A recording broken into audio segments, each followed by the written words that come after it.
pandemic is basically over. Well, this one's over. We're now getting ready for the next one. Mark McGowan says he's ready to hand back his special state of emergency powers as part of an overhaul of how we do things.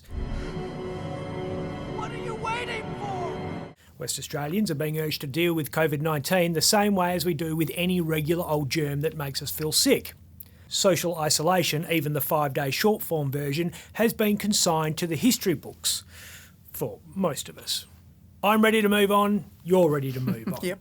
Just let it go! The only person who is clearly not ready to move on is Mark McGowan, who spent the bulk of the 45-minute press conference reminding us how lucky we were to have him. Unlike other communities around the country or the world, we have come out of the pandemic with the best outcomes. We've massively reduced hospitalisations, and our world-leading response sets us apart from the rest of the country and the world. We played to our natural advantages, took bold steps that were made possible by the state of emergency, and worked together in a way that saved lives and livelihoods. What's happening with the state of emergency? Whoa, hang on, not done yet.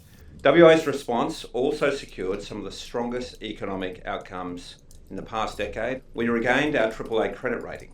Business investment and trade are growing stronger than ever. We avoided the mass death and devastation seen in other countries around the world. The new laws? Wait. I can't think of anywhere in the world that did better than Western Australia in a health or an economic sense. I was talking to a guy last night from England, and he was telling me how devastating it was for his family and the community and so forth over there. When I told him what happened here, he was incredulous. When you've got one tune that made you top of the pops, you keep playing it. Mark McGowan's the Toto of international politics.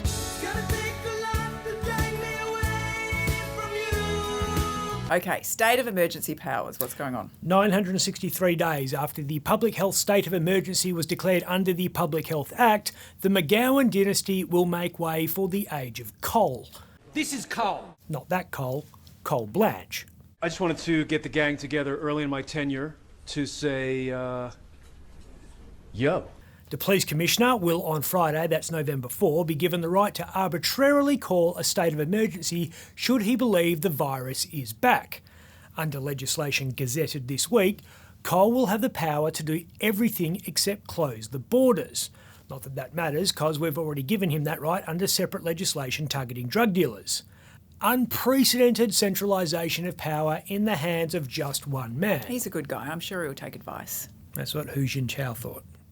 The opposition, which bagged McGowan for politicising the advice of the public service during the pandemic, is now bagging him for removing politics from the decision-making by giving more powers to public servants. He's handed that authority across to the public servants, something which we protested against in Parliament. That's Deputy Opposition Leader Shane Love getting ready for Tuesday's Melbourne Cup by having a bet each way. Shane, a Nat, was out because the Libs, presumably, were too busy to respond because they're trying to find a replacement for Party President Richard Wilson.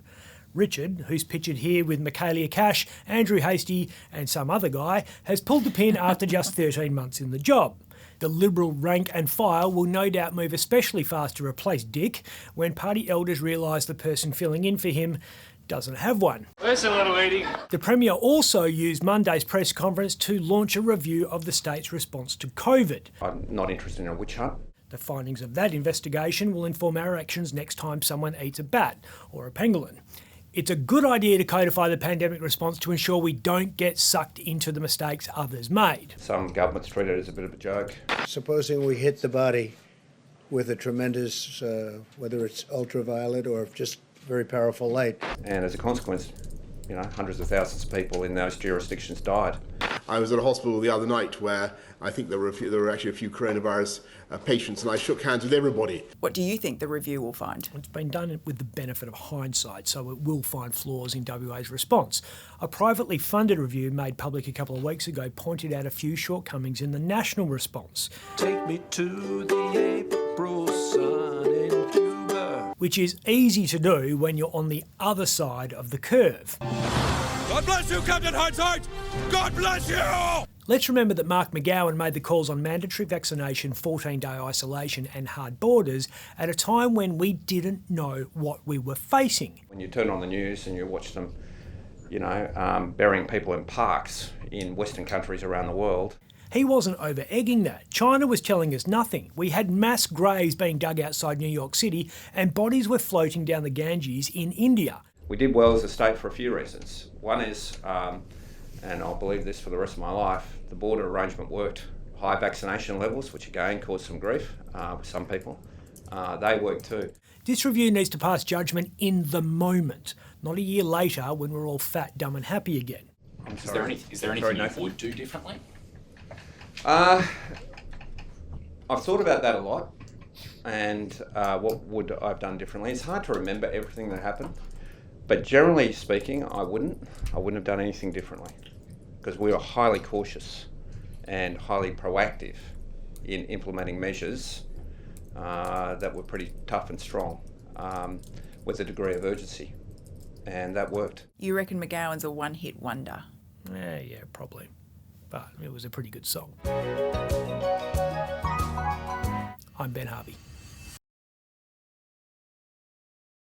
For more Up Late, click the subscribe button below.